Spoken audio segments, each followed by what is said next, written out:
এই মুহূর্তে আপনারা দেখতে পাচ্ছেন চুলায় মুরগি রান্না হচ্ছে।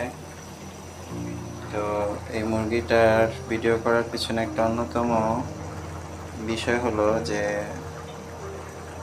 নোমান ভাইয়ের হাতের মুরগির রান্না। তো এই যাবৎকালে আমরা অনেকদিনই মুরগির রান্না খেয়েছি। যেমন আপনাকে একটা চিত্র দেখাই। এই যে দেখতে পাচ্ছেন এই মুরগির রান্নায় দেখেন ঝোলের কালারটা কেমন লালচে এবং তেলের পরিমাণ কত বেশি।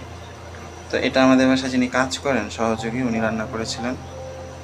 তো আসলে আমরা খাই বেঁচে থাকার জন্য, বাট তেমন মজা পাই না। কিন্তু এটার কালারটা দেখেন, একদম বাসার কালার এবং পিওর কালার, হালকা হালকা কালার, তেমন বেশি তেল নাই এবং দেখে মনে হচ্ছে যে রান্নাটা অসাধারণ হবে। এখন এটা চুলায় আছে, একটু পরে তোলা হবে। তো এই হলো একজন সেরা রাঁধুনির হাতের সেরা রান্না।